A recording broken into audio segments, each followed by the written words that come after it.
Are you looking for a fun way to win up to 25 times your money this football and basketball season? Test your skills on Prize Picks, the most exciting way to play daily fantasy sports. Just select 2 or more players, pick more or less on their projections for a wide variety of stats, and place your entry. It's as easy as that. If you have the skills, you can turn $10 into $250 with just a few taps. Easy gameplay, quick withdrawals, and injury insurance on your picks are what makes Prize Picks the #1 daily fantasy sports app. Ready to test your skills? Join the Prize Picks community of more than 7 million players who have already signed up. Right now, Prize Picks will match your first deposit up to $100. Just visit prizepicks.com/bluewire and use code BLUEWIRE. That's code BLUEWIRE at prizepicks.com/bluewire for a first deposit match of up to $100. Prize Picks, daily fantasy sports made easy.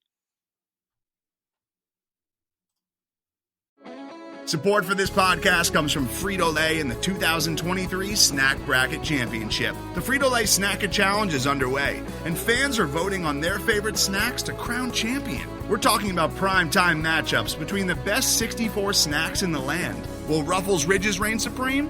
Can Doritos defend their dynasty? Or will Smart Food use their smarts for a surprise upset? Only you can decide. Get in on all the action for a chance to win up to $1,000 or a year's worth of snacks. Let your snacks be heard. Just go to fritolaysnacket.sbnation.com to vote and enter for a chance to win. No purchase necessary. Sweepstakes ends April 3rd, 2023. Void where prohibited. Year's worth of snacks awarded in the form of 52 coupons, each good for 1 bag of chips. See official rules at fritolaysnacket.sbnation.com. Folks, welcome to Mavs Party. I apologize for making you wait for a few minutes, but much like Luka Doncic, I needed a recovery beer. Or in my circumstances, a recovery vodka soda. Here we are. Thank you so much for joining me tonight. It's a little after 11 o'clock on Tuesday, December 27th. And folks, we just witnessed history. And we're getting together to hang out and talk about witnessing history. Because you know what? We may never, and likely will never, see a game like that again in history. Okay? Basketball history. I'm going to look for the Tim McMahon tweet because this damn thing made me laugh out loud. NBA teams were 0 and 13,884 in the last 20 seasons when trailing by at least 9 with 35 or fewer seconds remaining. Luka Doncic and the Mavericks pulled off a miracle. Shout out to Tim McMahon. Shout out to everyone who was yelling at me for a tweet that I had when the Mavericks were down 9 with 45 seconds left. Folks, I am to summon my friend Kevin O'Connor. I am pumped and jacked, and I don't know what to do with myself. So here's what we're gonna do. You guys who want to come up and talk here, I want you to come up and get your takes off. We're going to relish this opportunity. First, I'm going to invite my friend. Let me see here. I saw it in the chat and then it went away. There he is. My man, Jason Gallagher, up here first because I'm sure he wants to go to sleep. Jason, what's up, my guy? What? How you doing? Oh. I guess he just kicked himself off stage. That's an outstanding way to start the show. All right, let's go. Oh, man, we got a ton of people in here. Okay, Jason, let's try it again. You there? Hit the unmute button when you come out of the chat. I know. For some reason, I couldn't hear you. I'm here. Oh, there we go. What's up, man? You know, much like that Dallas Mavericks victory, there were some stumbles along the way. But I'm here. Oh, my God, Kirk. Oh, my God. I'm so glad I'm not going to work tomorrow. I am vibrating. Yeah, I'm not going to settle down until like several YouTube videos.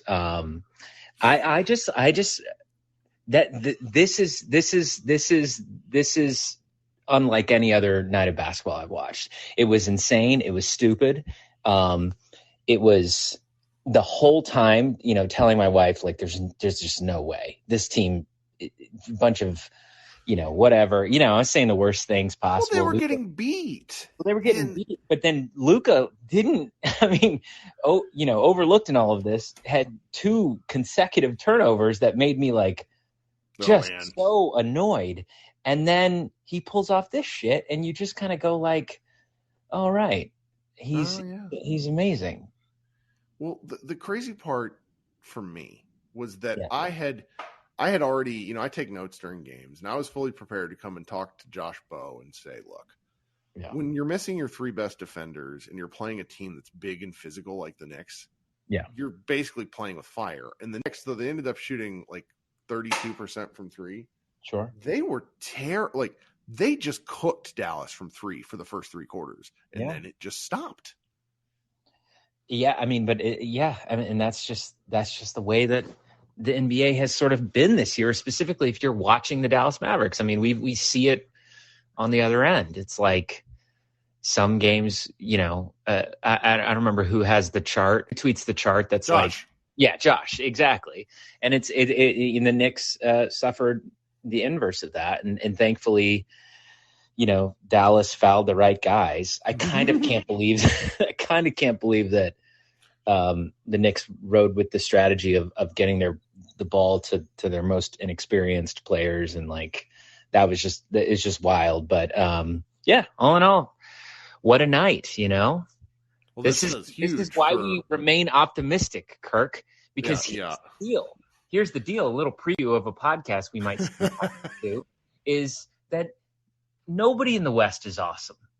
Maybe a full-strength Clippers team is awesome, but nobody in the West is awesome. When you have such a freak show like Luka, I kind of think that you have as good a chance as any. Now, obviously, roster improvements are absolutely necessary, but we have a guy that gives us a chance every single time.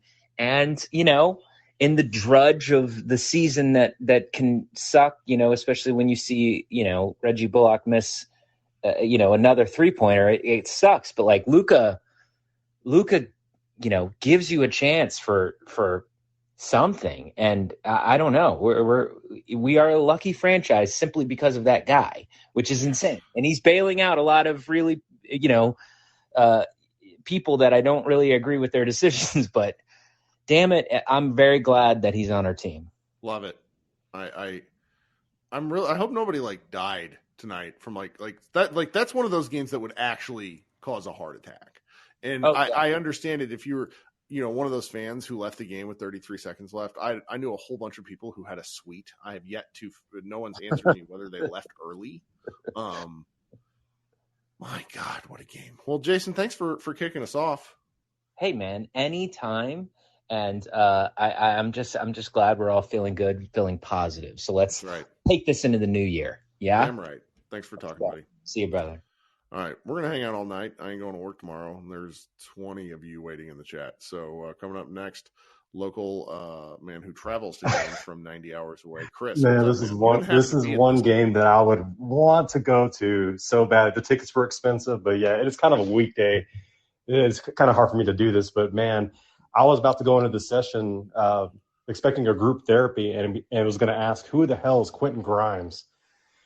He's the guy we want on our team is the answer. That dude's dope. Damn. Yeah, I know. It seemed like another one of those things where we're playing a team that was just missing its star, which the Knicks are a decent team. They're 500, kind of like, somewhat our team. We're at 3 games over 500 now, though. But yeah, they were missing Brunson and then Barrett. I cannot believe just this game. We could just not get over that hump. I just 33 seconds left, down 9. You're just like, that's guaranteed a loss. I mean, and like you were saying, we're NBA teams are 0 and 18,000, whatever it is. It's just, it's the odds aren't in your favor. I'm like speechless. I'm not even looking at box scores. I don't care. I know we probably got out rebounded. Then I know the Knicks shot more threes than us tonight, and they made more threes. But I mean, Luka is Luka. So sometimes it's better to be lucky than good. Yeah, and just the way they I don't know, missing that free throw, everything worked out perfectly. And the margin of error was just not there. You just had to do everything perfectly in the last 30 seconds. And this makes up for that Thunder game. I thought being down 14 with 4 minutes to go was a bad loss, but damn, this has to be an all-time comeback.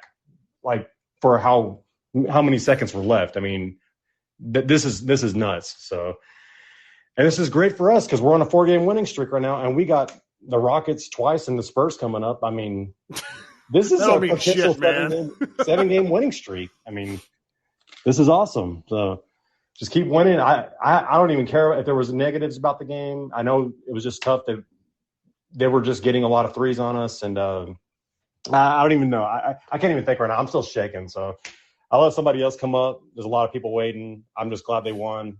Go Mavs. That's right, my man. All right, thanks for hanging out. Ooh. All right, we're going to get our everybody's favorite man whose phone honks when he talks, Mr. Dodang. What's going on, dude? You've watched a lot of Mavericks basketball. Have you ever seen anything like approaching that kind of bullshit? Find the unmute button.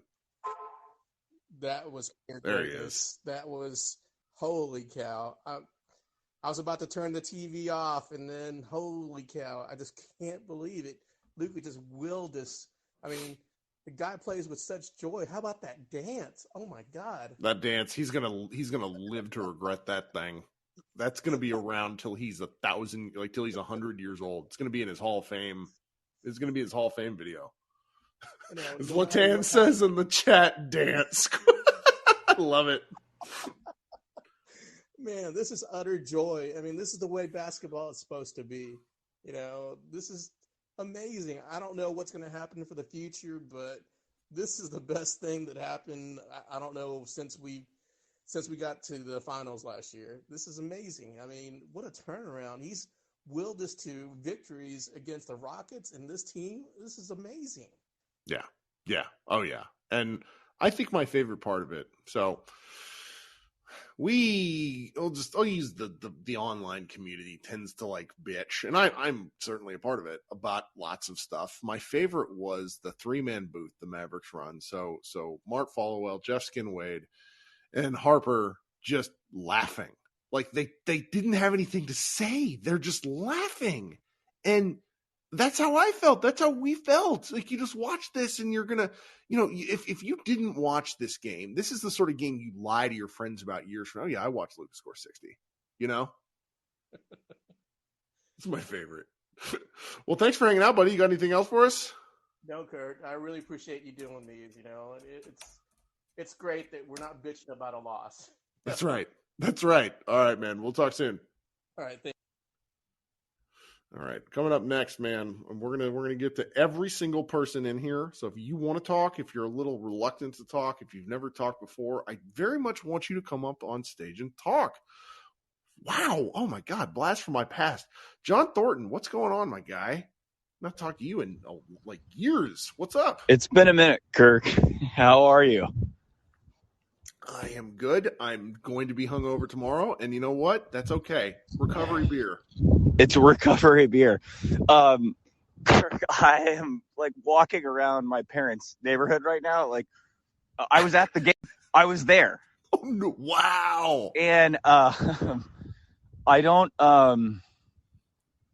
So I went with my dad to the game, and the first time I ever went to a Mavs game at the American Airlines Center, I went with my dad when I was like 10 or 11. Or we drafted Dirk when I was 11. And I remember asking my dad in the car on the ride home from church, who do we draft? And he goes, I don't know, some German guy. And it turns out that German guy was pretty good.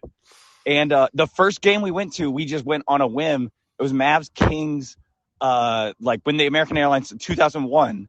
And so right after it opened, basically. Yeah, it was the first year it opened. It was the first year it was open. And we went and we bought tickets from a scalper, and they were like $70 a piece. And we were 2 rows from the top in the corner. And as we're sitting there waiting for the game, these guys came up to us. And I swear to God, I'm sorry, this story's going somewhere. I don't care. I love it. Okay, so we're there, and we're just like, we're happy to be there. We're like, it's gonna be great. And these 2 college kids come to us, they go, are these your seats? And we're like, we just bought fake tickets. This was when like people sold tickets outside of games. Yep. Like half the listeners don't understand that like you had paper tickets that you like purchased. Youths. Yeah. And we're like, we just bought fake tickets. And these guys go, no. Like, we've got some extra tickets down there. And they point like towards the court. I mean, towards the court. And so my dad and I start going down, and we wind up sitting 10 rows back, watch the Mavs Kings sitting on the free throw line. It was a great game. They scored like 110 points, this was also when that was like a barn burner of a game. And we bought those like right on the steps of the Victory Plaza. Like, that's where we bought the tickets. And since then, my dad and I have gone to so many games. We've watched the Mavericks, is what we talk about every week.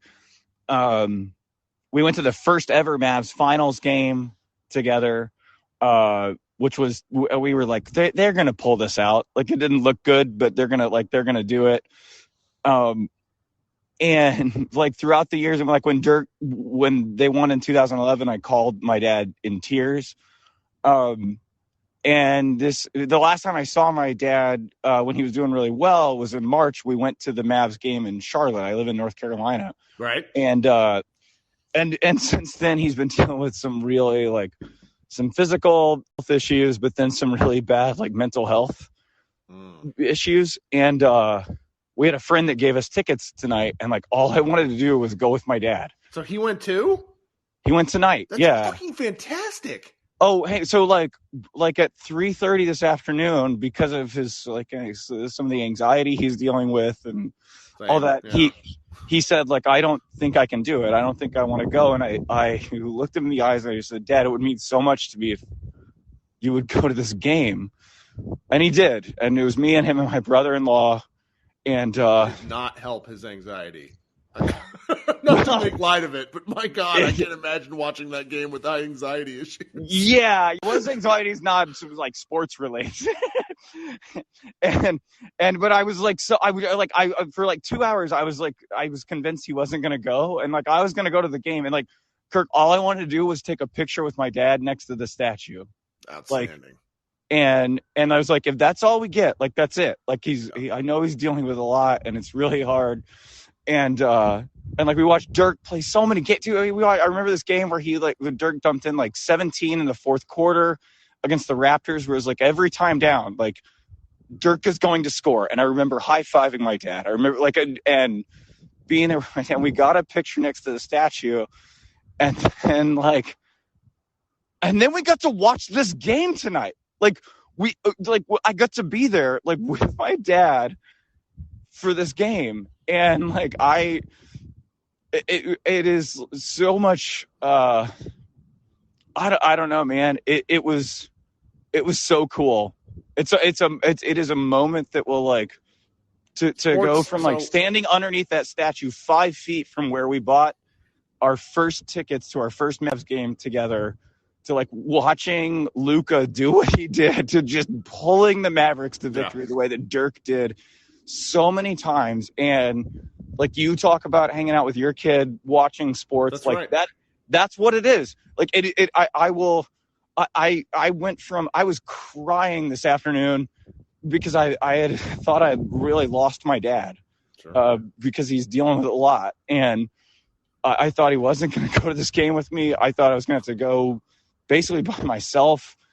And we went and we got to watch one of the coolest things I've ever seen for the Dallas Mavericks that we've been rooting for and watching and dedicated to for 20 plus years. That's right. And that's it. That's really all I've got. Like I'm walking around my parents' neighborhood, the neighborhood I grew up in right now. And I don't even, it's something I want to write about. I want to think about if you'd like I'll have it for the rest of my life. If you'd like to write about it, I also have a website, which you would be free to submit to.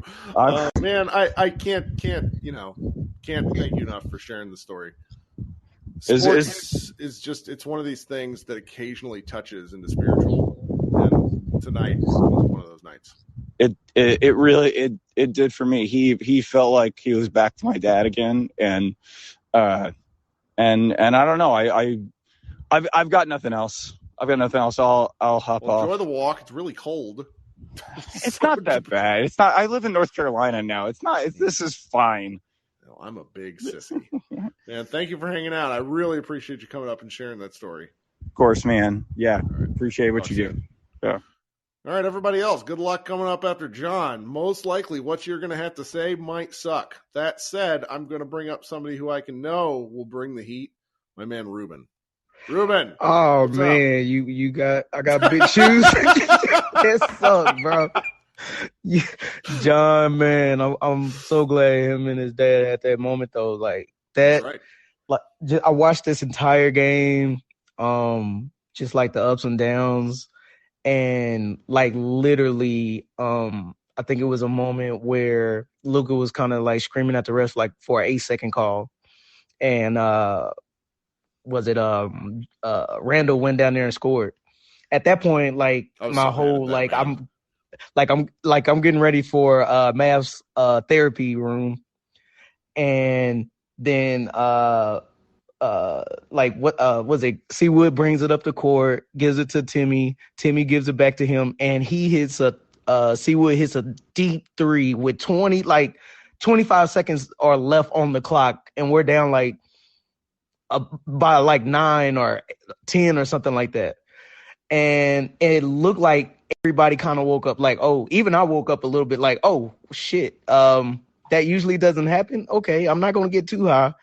And then our 3 best players brought it home. The next possession, I think Luka hit a 2.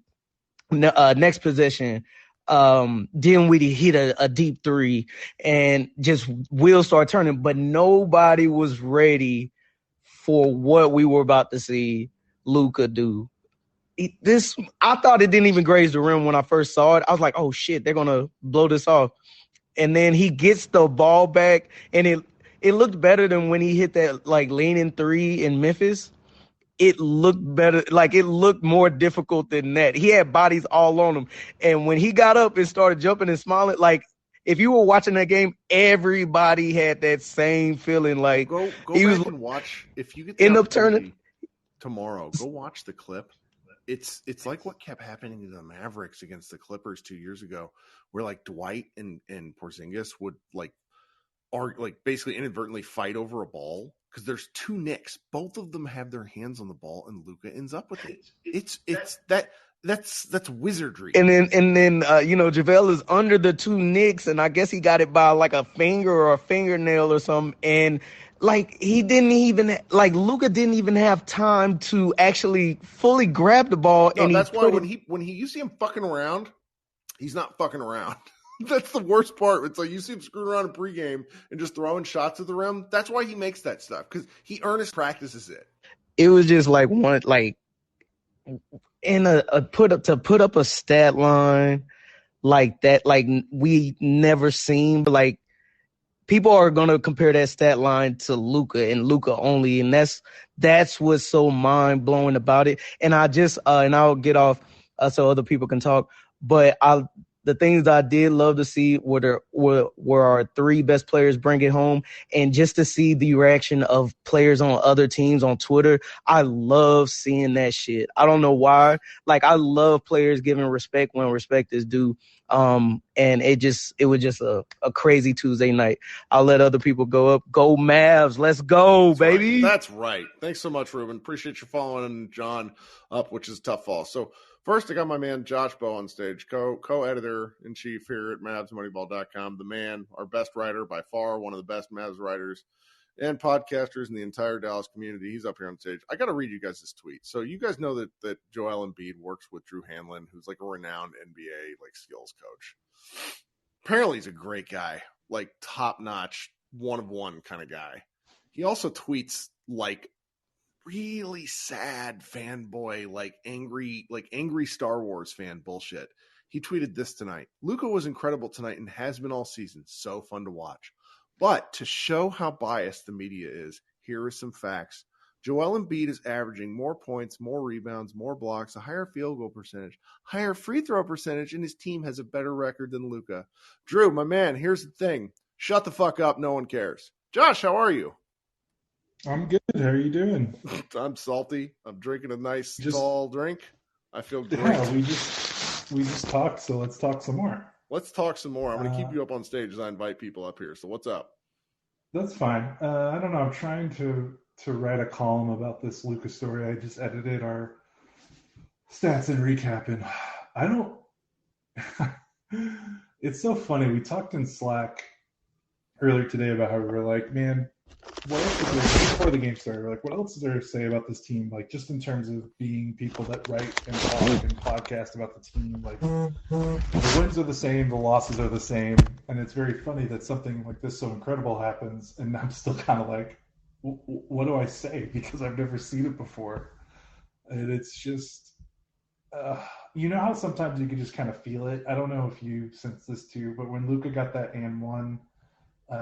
With like 20 seconds left or whatever it was and got pushed in the back, I think I was kind of like raised an eyebrow and I was like, I think something weird's about to happen. And you're good at that though. Weird, but so I don't know. I kind of always do it. So does it really matter? Yeah, but the problem is like this is not a problem. But when you have a player like Dirk, then you have a player like Luka, there's this sense of inevitability that comes with it. Okay? This just must have been what it felt like to have 2001 Kobe and Shaq, like that that feeling of inevitability that is incredible. I love it. That's why we watch every game. Yeah.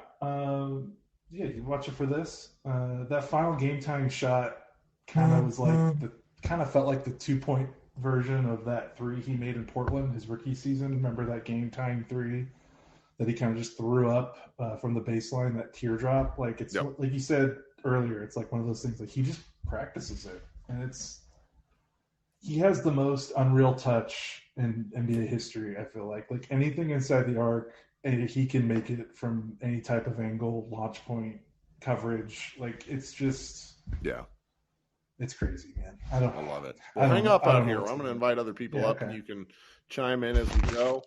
First, my man, Jose. Jose, how you doing? I'm doing well, Kirk. Thanks for bringing me up, man. How you feeling? I'm good. I've been drinking some coffee right now. But Christian Wood and Spencer Dinwiddie came up when it really mattered. And as bad as they were, or Christian Wood being really good in the first half and kind of just disappearing and being able to make an impact in overtime is exactly the type of buy-in we need from him. And I hope this is giving some type of, reassurance that he's going to stick around and become a liable asset for the Mavs. People could say he's not worth the money, but I think with the CBA negotiations, his contract might be a steal. And, I think this is Christian Wood being happy for Luka is something that, I didn't really see much from KP when he was here. There was a lot of times where KP would just be in the moment, and Christian Wood just really embraces Luka, and I really love to see it. Something I also love to see on the timeline was just all the NBA players, current, former players, recognizing what just happened. And it's something that I still can't believe just happened. And I watched the entirety of the game, and I'm like, I was watching on my phone too on Bally, and Bally has this little score box on top of the screen, and I was like closely monitoring it, and I seen 58, then I seen 59, and I was like, oh shit, he's gonna get 60, ain't he? And sure enough, it showed 60, and then it was a slight delay, and Luka hits the next free throw to get 60, and I was just like, bro. How baller were those free throws, man? He was so tired. He was so tired.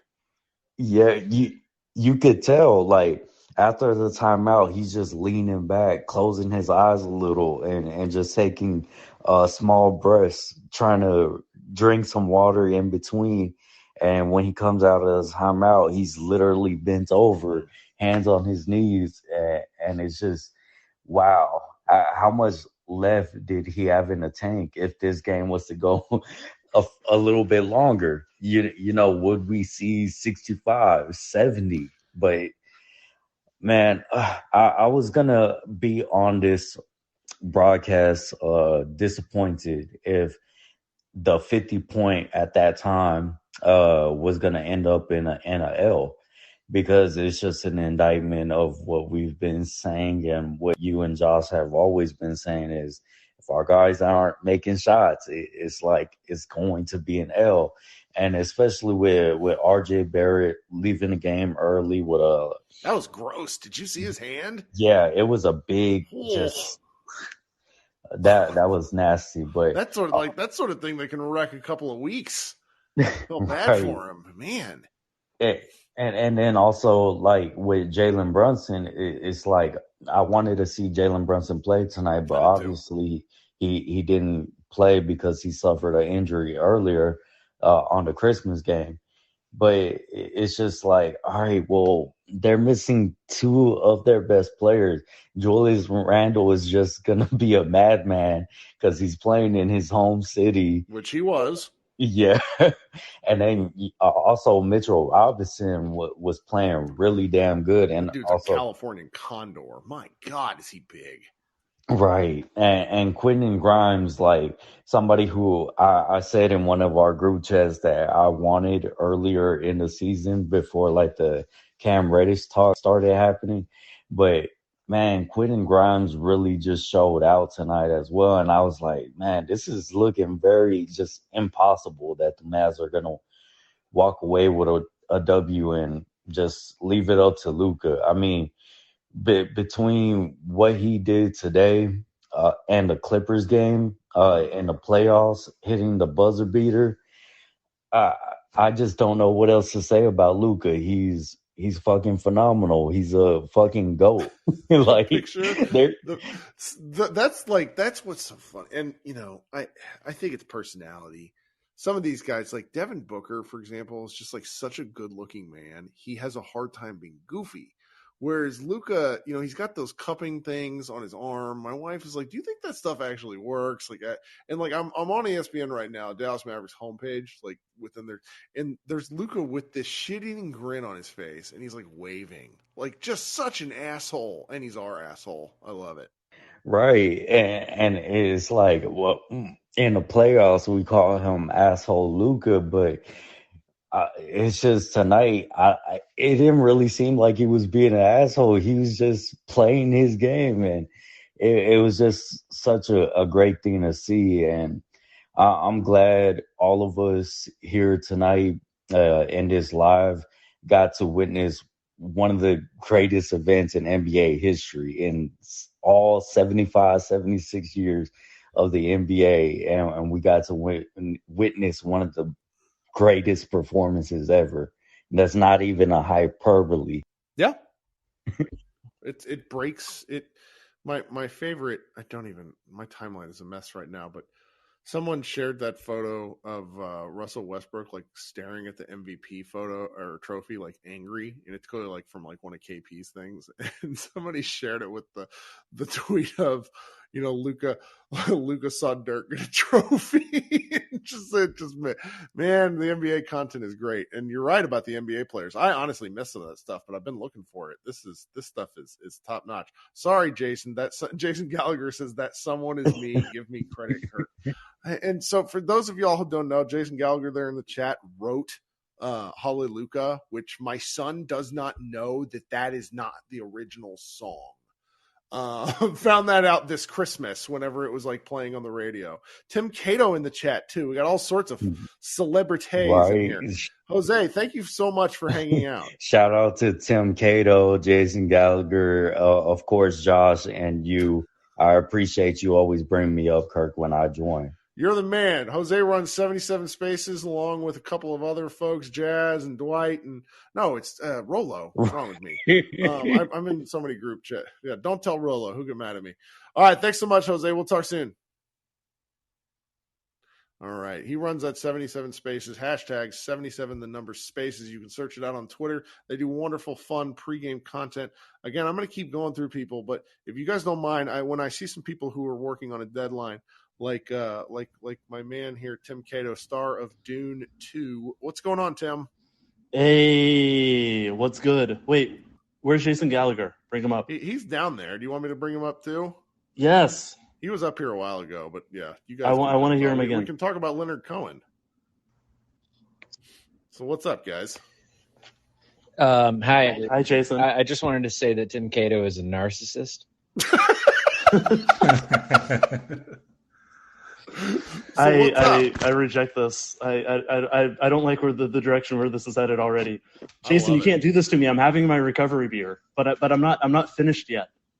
Yeah, that recovery beer quote for a man whose English is like his third language is an incredible line. No, Callie Kaplan had to get Luka to help. She had to help him pronounce comparison, and I only say that as in like, yeah, this is not his main language, and every once in a while, like he still runs short of things, and the idea that he has recovery beer in his lingo, which implies that he often has a recovery beer and talks about it. Which that makes him even so funny to legend. Me. Yeah. Anyway, what's going on, Tim? What are you thinking? Nothing much. I wanted to see what Jason Gallagher's recovery beer of choice was. Okay, you know what? Good question. My recovery beer is called Lava. It's a whiskey and it's awesome. But I want to say something that I meant to say earlier, which is basically, what is the MVP award if it doesn't go to Luka Doncic? That's what I'm going to say. Tim, you're an expert. Give it to me. I think that the most valuable player award is typically awarded to the player with a lot of value, and also this season, Luka Doncic. I believe that is how the award legally is supposed to be assigned. Yes. So, and I've seen a lot of arguments for Tatum, who's had an amazing season. Jokic, also, just like the on-off numbers are insane. But I don't know, fellas. I would take either of those rosters over. Josh, mute your phone. Your phone is blowing up. Dude, my man is getting texts. I know. Josh is famous. Anyway. He can't avoid it. No, but like those rosters, the Nuggets and the Celtics, like all these other rosters are I would take them in a heartbeat. You know what I mean? And I don't know. I just am like, I'm seeing a lot of like weird arguments for why not to give Luka the MVP award. And I don't know if you've seen Glass Onion, but I feel like Benoit Blanc in that, where he's just like, no, it's just dumb. Like, you know what I mean? Like, we're talking about valuable players, and I cannot fathom a more valuable player. I mean, the Dallas Mavericks right now, as of tonight, do not have to play in the play-in tournament. Like, are we kidding here? Like, That's a pretty good run. I mean, like, winning 3 if they games finish, really helps. If they finish top 4 in the West, I think it might be a lock. But I think they have to get the top 4.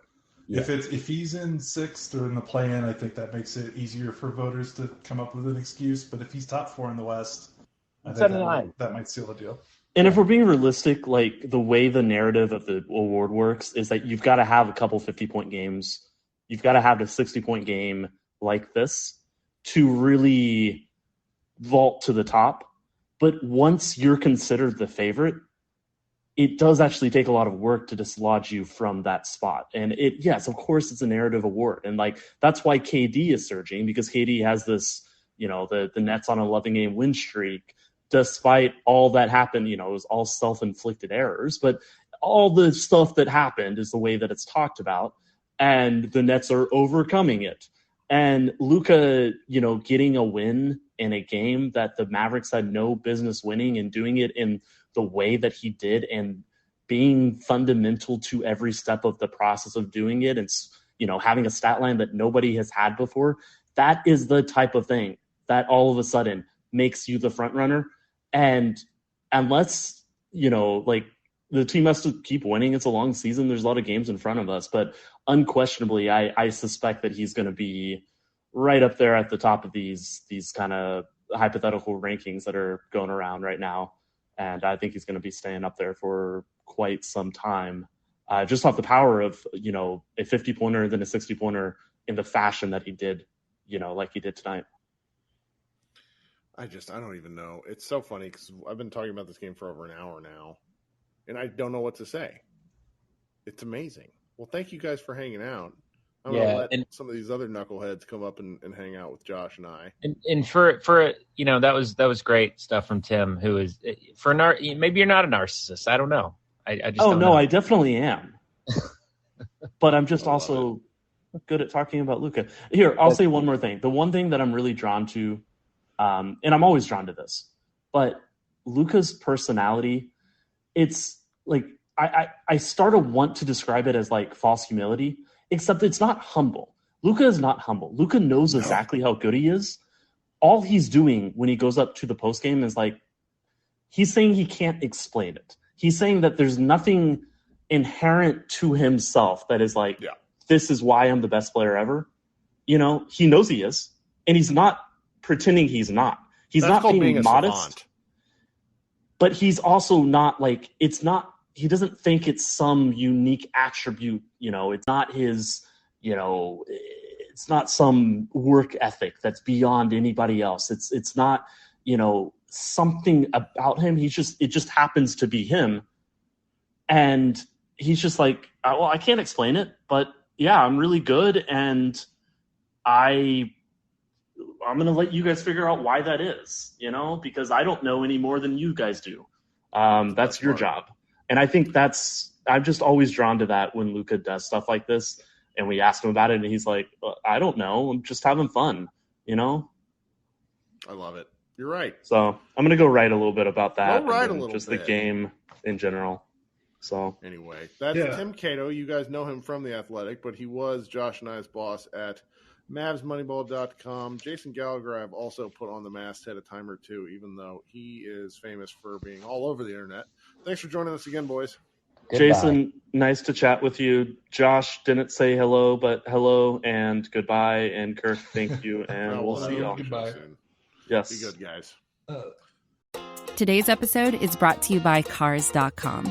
With over 2 million vehicles and 50,000 more added every day, Cars.com will match you with the perfect car for you, your budget, your life, your style. And if you're ready to say goodbye to your current car, Cars.com will get you an instant offer to cash it in. Just start by entering your license plate and get matched with a local dealer who will write you the check.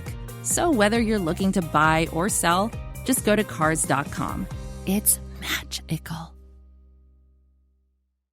Bouncing off what Tim said, sure. Like talking about like Luka doesn't really need to explain, like his humbleness and like he just knows he's that good. Like maybe this is what I read about. Like it's a surprise. Like the dude won MVP in the EuroLeague at 18 years old. Like we talk about all the things that Luka has done in his career. Will anyone do that again? Win EuroLeague MVP as an 18-year-old? Like. He played an NBA preseason game when he was 17 and he looked 16 and he looked fine. Like he looked like a rotation player. I don't know what's like. There's a part of me that's like, this is unbelievable. But then there's a part of me that's like, no, we're right on schedule. Like, I mean, we saw this coming, right? Like this is who he's that dude to steal from, He is him. Like as my friend Andrew Sharp loves to say, though Sharp hates Luka. It's my favorite recurring bit from him.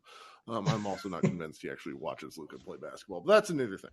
All right, I'm going to go to the next guy. Josh, as always, please stay for as long as you want, and we're going to get to everybody, even though we still have lots of people left. Mr. Ramundo, how are you? Welcome to the show. I think this is your first time up. If you come, hit the mute button when you come out of the chat. It's down there at the bottom of the page, and it will take the icon off your profile, and you should be able to talk. And until then, hey, how are you? How's it going? Welcome. Don't call in very often. Well, this is the first time actually. Been listening occasionally after Maverick losses, and I couldn't take it. So I kind of just, can't take all the negativity all the time. I totally understand. This space can be more fun for like bitching out loud than like getting on Facebook and me yelling at my high school friends. That was for sure. I always tell my wife, I'm like, everyone complains about this team, but then they love them when they do something spectacular. 100%. So like tonight, I was like, I'm going to get on here and say a couple things. Thank you for joining us. What are you thinking? Well, first, I'm a season ticket holder, and I'm kind of annoyed that I didn't go to the game today. But my wife's pregnant. We have 2 kids, and so we just been kind of, been helping her out. Shout out for holding on to those tickets while your wife is pregnant. So you made the right choice. Yeah, I just didn't get to go to the game today, so it was a little bit annoying. But it's yeah. So I go to as many as I can. I'm definitely going to the Celtics game. But what I wanted to say was I never turn off Maverick games early. And I think the 3-point negativity got to me, and I was like, they're shooting like 30% today. So this game's over. And my wife is like watching the game with me, like not wanting to watch it. And she's like, well, all they got to do is make 3 3-pointers and they'll come back in the game. I'm like, that's impossible. They're not going to do that. So all of a sudden I turned it off, went to the Shaq documentary that I've been watching all day, and then which is spectacular. It's a recommended watch. Is that on HBO? It is. Okay. And talked about like his best game was 61 points, which is really funny coming back to today. And then all of a sudden I get that notification. I'm like, the game's tied. I got to go back. And so we went back and we watched the game together, and it was just spectacular, just watching the whole thing. And then we watched it from, live on overtime, and then went back and rewatched the last 30 seconds, which was like phenomenal. So that's all I wanted to say. It was just, I never turn off the game. And then I still ended up watching it, but I just can't believe they came back. So. Well, I'm glad you came back. I'm glad you still followed with the alerts, and I'm glad you joined us tonight. Thanks so much. Yeah. Well, thank you for putting it on, and I'll, check back in and just, shut up and listen. All right, my man. Talk soon. All right. Let's go to a lot of people. Brandon's been watching the Mavs since, since before they were the Mavs. What did you think of tonight's preposterously historical game? Man, the first, after the end of the regular, after the end of 4, I was like, man, but just like what you're saying, just real quick, when I started watching, it was basically the Superstation, it was WGN, and I'm from Amarillo, and so we had, it was something before Fox Sports Southwest. They came in later on. It was a Dallas TV station, like a regular channel that it came on. So those were the only choices. So inherently, I was like, man, Dallas comes on at a time where I don't have to go to bed. So let's go Mavs. That's right. I love it. That's funny. But yeah, so I kind of got a different view of it. So after the when it went to overtime, I was like, man, who's done something like this with with just at average talent? And I was thinking about all of the teams that just kind of will their way, to the championship. And 3 teams I could think about were the 04 Pistons, the 2010 Lakers, and 4 teams. It was the 04 Pistons, the 10 Lakers, the 16 Cavs, and the 19 Raptors. So I was like, man, they kind of had, that one guy, even 04, they had, Rip, that was his time. He had a lot of support as well, but, it was kind of like his coming out party. That Tayshaun Prince wasn't even in his prime yet. And Chauncey Billups was still kind of, he was still Mr. Big Shot, but, he was still kind of like that. I guess that Spencer type dude. But, I went to ESPN and I was looking at Kobe's numbers and the Lakers numbers, that 2010 season, and Luka's numbers for this year. And, man, they're just so much comparable. Like the points, the minutes played, probably not rebounds because Luka has them on that, but everything down to the turnovers, the assists, personal fouls, everything was really comparable. So, me, I'm kind of like, I'm sorry, go ahead. Which year was that? It was the one when Kobe won the very last one in 2010. Okay. Yeah. Sorry. It was that roster right there. So everything is comparable all the way. If you look at Kobe's numbers that year and look at Luka's numbers that year, everything is just pretty much aligned. Luka has about a couple of points right now, but I'm pretty sure that'll balance out, after end of the season. But like I was saying, I'm kind of like a half full, half empty glass type of person. Just being optimistic about kind of piggybacking off of what the other colleges said about trying to stay optimistic about the season. And I mean, Kobe had a terrible roster that year when they won it, and I think he knew it. And to me, yeah. It was very top heavy. But to me, that was probably Kobe's greatest championship, probably arguably one of the greatest championship teams, just because of not the best championship team, but the best series ever, the way that he willed his way through that. But I mean, if you just look at, those four teams, I was looking at, how many points the players scored. And it's kind of like you said, most teams has, 5 people scoring in double figures.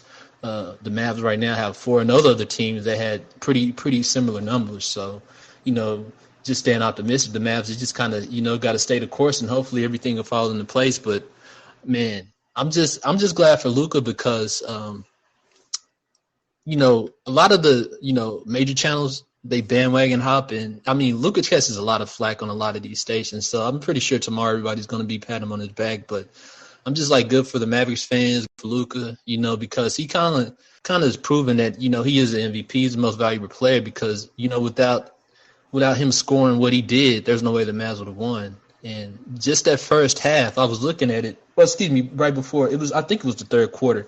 Luka had 40-something, and the 3 starters together, including Dwight, matter of fact, they all pretty much had less points than what Luka had during that third quarter. I'm like, man, this dude is just putting on a show, but I didn't think that he would do what he did.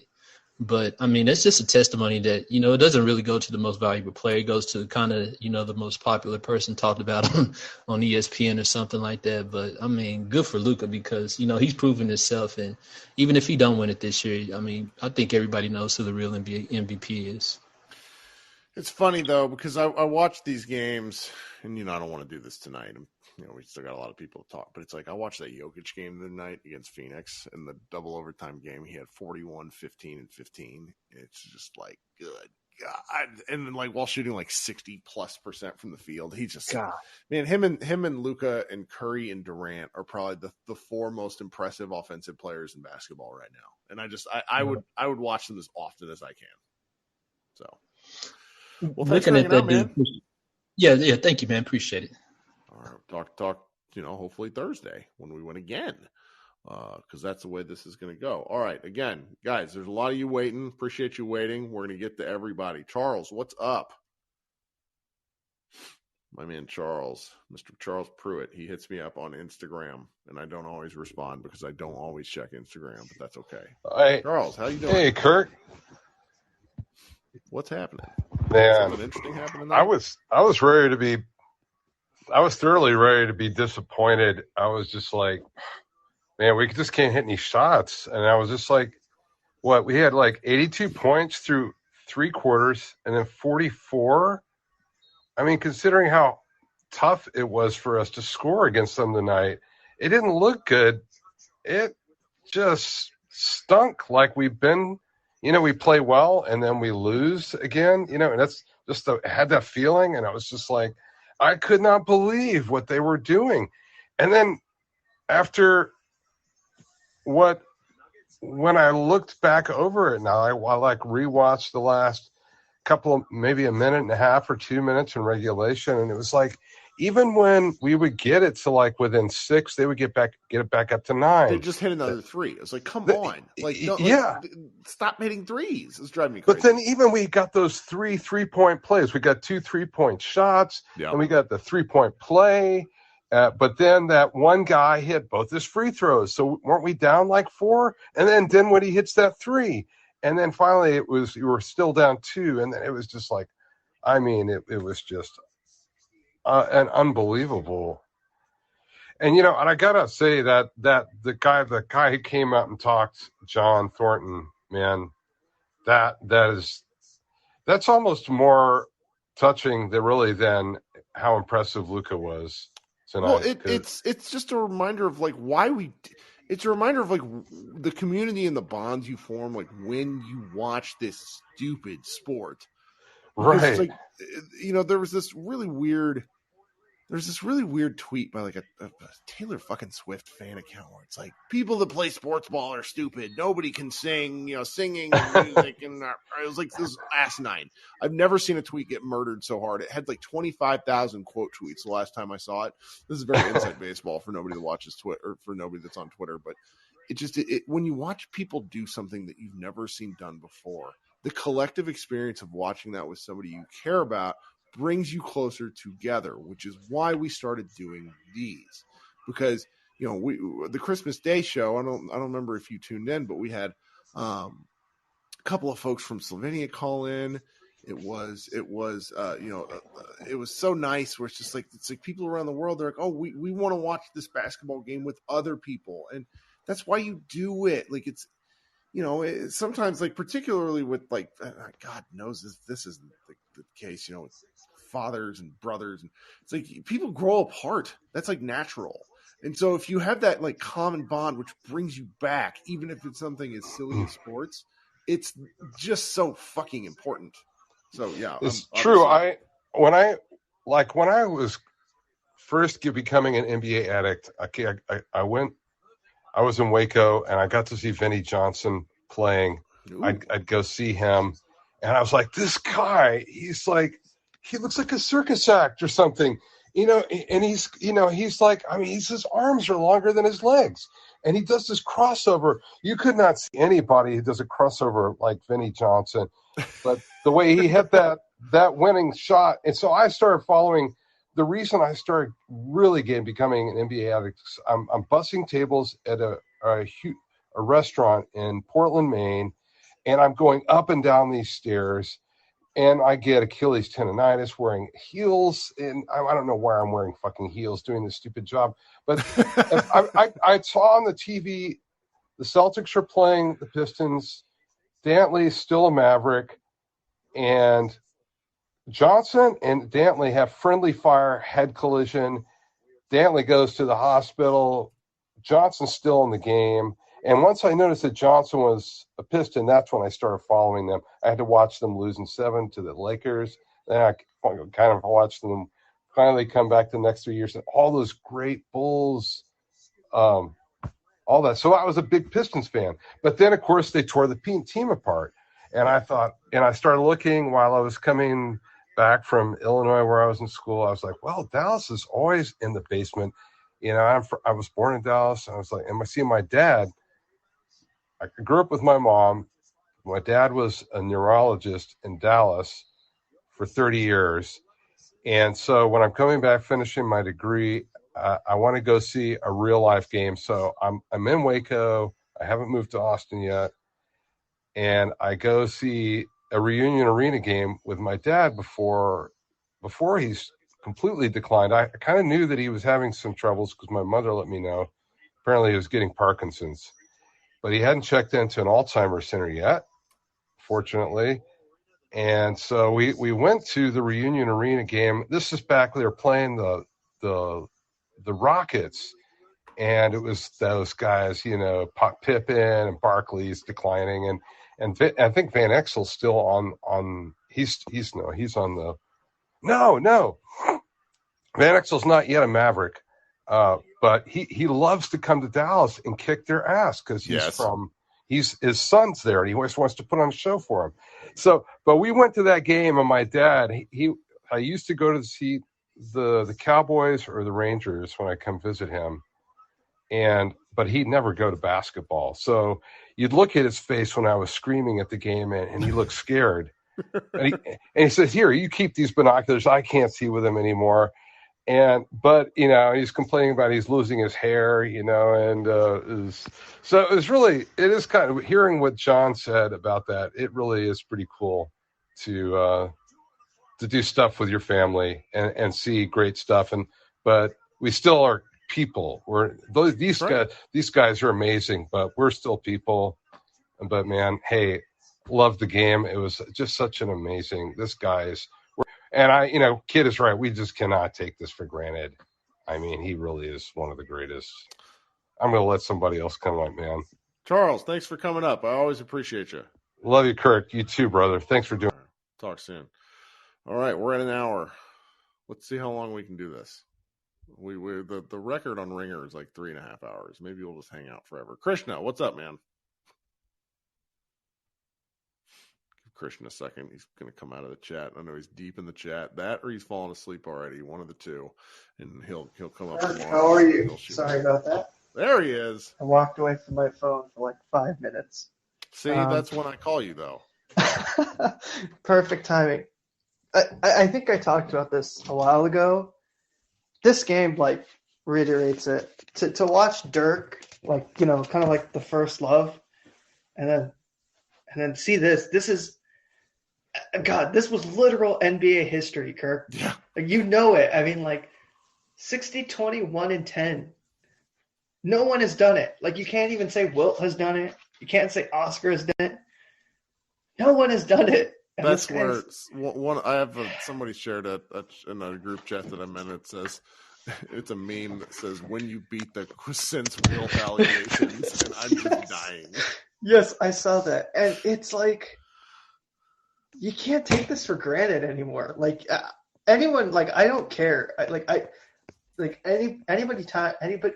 Anytime anyone says anything about Luka, like you could be negative, like we can say whatever we want, but like this game just goes down in the history books forever because like this is a game, like, I don't know if they do this in the NBA, but I know they do it in the NFL. When people have legendary moments or games, like this is a game where you take Luka's jersey, shorts, shoes, whatever the hell he was wearing tonight, and you put them in the Hall of Fame because that's what he just did. And like, there's no argument about who's the best player, like who's the best player from that draft. Like, this guy's 23, Kirk. Like, he's doing stuff that Wilt and Oscar and LeBron and MJ and like every single player you can put on your Mount Rushmore or talk about in NBA history have never done. At 23. Right. Shout out, sorry, I have to be petty for a minute. Shout out to our man, RP3 Natural, Rashad Phillips, legendary draft analyst who fucked up twice in a row with both Luka and Is he the guy that talked about Luka has slow feet in traffic? Yeah, he challenged Coop. He challenged Chuck Cooperstein to a fight. So this guy is so dumb. Also, there's this great Twitter account that does like really bad takes.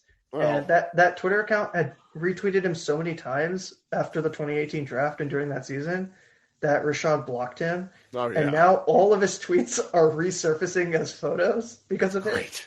Oh, I mean, I hate to be a petty shit about that. No. Look, we have to. We have to because unfortunately, as a Mavs fan, I don't want to think about anything else. Like we saw the Dirk statue in the NBA when all the best players are fucking overseas guys. I mean, literally, because basketball is global. Listen, it happens in every sport, right? Like Lionel Messi is from Argentina. Like you can't deny that guy is like one of the greatest players to ever play that sport. Right. And like even if it's an English game, technically, like he's the greatest in that sport to ever play. It's like that's what you're watching right now. This guy is like the greatest to ever play. And it makes it so much sweeter when I think about a few more things. That Hawks fans could have had this guy. That's one. That Kings fans could have had him. That's two. Especially that amazing video of that Kings fan celebrating when they don't draft Luka. That is a top 10 video of all time, watching that. And then the best one for me is that Suns fans could have had Luka Doncic. Suns fans don't think about this. Their backcourt right now could have been Luka Doncic and Devin Booker instead of Chris Paul and Devin Booker. I'll be honest, 2018, I wanted, and like Ishan said, Igor Kokoshkov, the former Mavs offensive coach, former Slovenian head coach, and now the Brooklyn Nets offensive coach, was the head coach of the Suns and begged them to draft of the Nets, right? Sean, sorry. I'm losing my mind so much because of how insane this is. Begged the Suns to draft him, and they said no. Like, and I also remember in 2018 we drafted Luka. I was so excited, and I also wanted Devin Booker. But you know what? I could care less about that right now because, like, the fact that this guy drops 60, 21, and 10, and then has a quote like, "I want a recovery beer," like I don't drink alcohol, but like I want to drink a recovery beer right now. Right, something like, to just think. Like this guy. I need some tea. Yeah, like this guy, like he shocks you every time. Like and the stat like Tim McMahon put out, teams were 13,885 or 13,885 being down by 9 with 30 seconds to go. Like some of that, I think Josh had a tweet earlier. It's like retribution for the OKC game. Like this is like I don't even know how you put it into words. Like we've seen history with Dirk, like all the insane things he's done, but like the fact that you can watch this guy in Dallas is like there's just no arguments anymore. Like I don't care what anyone ever says because like just watching him do this stuff, like this is all I can ever think of. Like anytime anyone ever says anything about Luka, all you have to do is drop 60, 21, and 10. What are you going to say to that? Yeah. You cannot argue with me. Like who are you going to argue with? He did stuff that you want to say MJ is the GOAT, sure. But Luka also dropped 60, 21, and 10. Big fan. Right. Like it's not even to disrespect guys like Jokic and Giannis. Well, I love those guys. I think those guys are all-time great players also. Like, you know, they also put in a ton of work, but like this is just a different level. And like the fact that he has fun doing it too and is like a complete kind of like shithead sometimes. like all the quotes, like Callie Kaplan had a quote, like was talking about it after the game, and she was explaining, like Luka was explaining why he started just dancing after he makes the insane like rebound shot, and he was like, "Oh, I thought we won the game," and it's just like that kind of stuff just endears him so much more, and like literally you can't, no fan, and I don't think any fan ever will, but no fan can ever blame this guy for what he's done, and I think. Like, he will have a special place in my heart, different from Dirk. Like, because, you know, you can always have special places in your heart for athletes, but Luka has, like, cemented himself in Dallas folklore history forever. And that is, like, something special, and I'm just so excited. Like, I don't even know if I can sleep tonight. It's that bad. But I want to give other people a chance to talk because I took up way too much time. Krishna, thank you so much, Kirk. Thanks for hanging out. Everyone have a good night. All right, talk soon. Woo! How we doing? Let's go. We got a lot. I'm really sorry for making people wait. Joseph, what's up? Hit that mute button when you come out of the chat one more time. Should be there at the bottom of your screen. Hey, I got you. Hey, just mad props to the Wood closeout on the corner to 3, man. How good was that? That's an effort fucking play, man. That's what wins you games. And let's just offer the max. Don't play games. Christian Wood fan, let's do this. I love it. I don't know what they're going to do, and I'm not going to offer commentary on what they should do because no one ever listens to me anyways. Thanks for hanging out, Joseph. That's an awesome bit. David, what's up, man?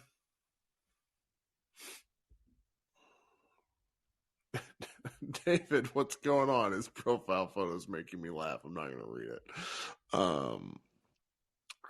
Yeah, guys, just like Josh always he's here, and Josh is still hanging out with me here, but he goes ahead and what do you want me to talk about, Jason? You said I will go on strike if this isn't talked about on the pod. Like what? That we didn't talk about Christian Wood, and now Christian Wood had 2 blocks again. That was crazy. All right, Dave, if you can't come back up on stage here in a little bit, we'll figure it out. Oh yeah, I keep forgetting. Jason Gallagher is a producer on JJ Redick's podcast, so maybe that'll come up. David, what's up, man? Hey, can you hear me? I can. Thanks for trying again. What's going on? Can you hear me? Sorry. Yep, we can. What's going on? I just wanted to say the balls on Spencer Dinwiddie to shoot that 3. I think when we were down 5. I don't remember exactly the number, but the balls just to shoot that was wild. I mean, he's kind of quietly turned into like tall Steph Curry. Oh, I love it. I mean, just I wasn't expecting it. I was just expecting the ball to go to Luka, and then he just pulls that shot. I was like, wow. And then he made it, which, I mean, kind of turned the game around in my opinion, but well, all of a sudden they were there. It's wild. But no, I just wanted to bring up that Spencer shot. I hadn't heard anyone talk about it yet, and it was just wow. There's so many things to talk about in this game. David, thank you so much. Appreciate you coming up. Yep, have a good one. Yeah, I in the podcast with Josh, I described it as like the something out of the Nebraska like option. It's like a whole bunch of guys went one way and then everybody else went a different direction. Brett, what's up, man? As a Luka scholar, you probably have takes for us. Hey, Kurt. So I don't have that much other than like the last few seconds of overtime were just ridiculous. The fact that he hit 2 consecutive shots, like off offensive rebounds, hanging in the air, like the first, like hitting one of those is ridiculous, but hitting a second one. Don't even know how to put it into context, to be quite honest with you. Yeah, I mean, for one of the other things that I feel like is that I like looking back at it kind of overlook is that like he had, they had started to make a dent in the lead with like a minute left.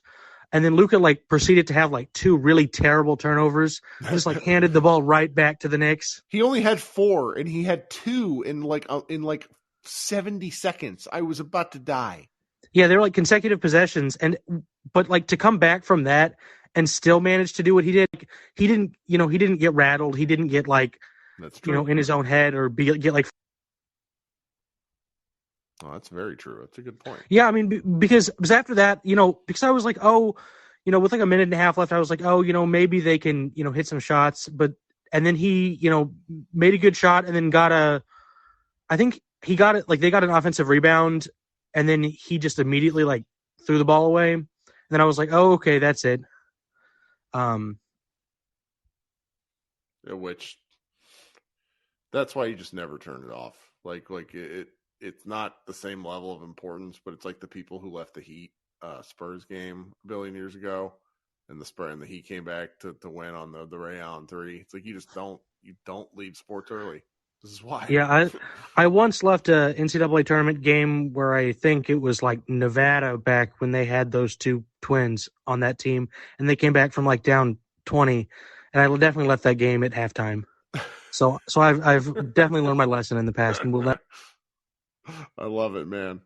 Well, thanks for coming up and hanging out with us. Oh, no problem. Thanks. All right. See my phone. I'm at 25% battery. Let's see how long we can make this go. 808. What's up, man? Thanks for hanging out and waiting. I know you've been in here a while. I apologize. It's all good, man. Trust me, after a game like that, I can understand why everybody wants to talk. But I want to play a little game. Can you guess Christian Wood's stat line since he's been starting? Really good, because his agent sends me messages. Pretty much. What's up? He's averaging around 18.5 points, nearly 10 rebounds. But what I'm looking at is the 2.5 blocks, the 2.5 assists, and the 1.5 steals. Like, he's actually buying into the game. And listen, I know it's a small sample size, but I mean, think about it. If Dodo and Reggie play like they played last year and make Christian Wood's defensive inefficiencies not as bad as we know they can be, like, who's to say this team really couldn't make a run? Maybe this is the high of the game, but who says they couldn't make a run towards the end of the season, make the playoffs? I don't know, get a higher seed. But after the game like this, man, like, you have to get Luka the help that he needs to have a competent roster. You just have to. One more guy. Like, just one more guy. Far away. That's all it takes. Yeah, just a guy Kirk, who can dribble.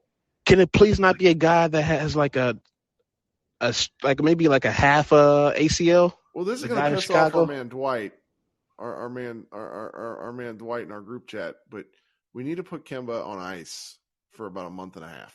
Just like keep him ready until right after All-Star break, and then we play him in a break glass in a case of emergency, like 20 minutes once a week, and that's a Kemba Walker game. That's what we get. No more of this 42-minute horse shit.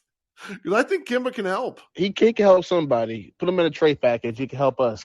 But, listen, we're not going to tell Dwight you said that. He'll be mad. No, don't tell him. Listen, I know there's a line. Go ahead. Appreciate you having time for me tonight. You're the man. Thanks for hanging out and waiting so long. All right, let's go with Micah, who I know has been jonesing to chat because he texted me like right after the game. What's up? Give Micah a second. See what he thinks. I have a feeling his audio is not working though. So Micah, try back up here in a minute. We're going to go to Simon, who's also been waiting forever. Simon, what's up, man? Make sure the green light's lighting up around your name, folks, when you're talking. Those of you who've been waiting for a while in the chat, if you've pulled yourself out, it's probably part of the problem. Josh, you look like you got something to say. Nope, Josh Bowe doesn't have anything to say either. We're just getting to the point in the night where the app doesn't work for anybody. Frank! Let's try Frank. Frank's going to speak in a sultry voice, quiet, because he's up late. Hey, do you got me? There we go. What's up? Yeah, man. It's easy to say, this feels like another leap. I won't call it like a leap game, but it's been like a leap week. It's like this is the first time I think Luka has something to do with, him playing, the whole second half, the last 3 out of 4, yeah, it feels like however many games. And he's like, cut the shit. You're not going to give me no help. I'll do it myself. That Thanos, I'm inevitable type thing, so I don't know what to say anymore, man. I'm just juiced listening to everybody. John's story was awesome. Everybody's super happy. But this week feels like there was a game against the Spurs his sophomore year where he had like a 42-point triple-double, and he was like it was like the first quarter of the year, and it was like he's here. And then obviously the shot against the Clippers, this guy is really here in the playoffs, and then whatever. Then last year, and it's another. Is it? Not this game because I don't want to recency bias and everything, but he might be taking another leap. And yeah, man, I don't know what to say anymore. I'll leave it at that. I'll let you guys just keep it going. So thanks, man. Yeah, appreciate you, Frank. Thanks for coming up. The concept of like Luka taking another leap, where it's just like, does he go and play a different sport? Like, has he conquered basketball? Does he leave to go do something else? I'm not really sure. Okay, let's come. Josh, you punted yourself off, but now you're back up on stage. Yeah. Maybe the phone. My app had I think my wife Megan was calling me from another room. Josh, go to bed. No, she just needs some help with something. But I think you said if you ever get another audio source while you're in a room. Oh yeah, it does. My boss has called me while I've been doing live shows. Yeah, so I couldn't talk. But so there's 3 things I wanted to say, but I couldn't say it. But the last caller or whoever the last caller was that was talking about Christian Wood. We need to say this. I just looked it up. He has at least 2 or more blocks in 7 straight games. That's incredible. Doesn't that feel like totally under the radar? The broadcast just talked about it. It's meaningful. Oh, it's they symbolic did talk about it? of the Okay, effort, even if it's not great. Right. And I think a big part of him, we talked about hey, is him putting more of a defensive effort going to affect his offensive efficiency? And I think maybe the answer to that is yes, but I think what we're seeing is the trade-off is probably worth it, right? Because if you have him at least trying hard on defense, guess what? Luka can score. Apparently, he can score 60 points then to pick up the slack. So I guess they can live with that. Yeah. Oh, well, thanks, Josh. I'm going to bring up one more caller, then I'm going to go to bed. Yeah, that's fine.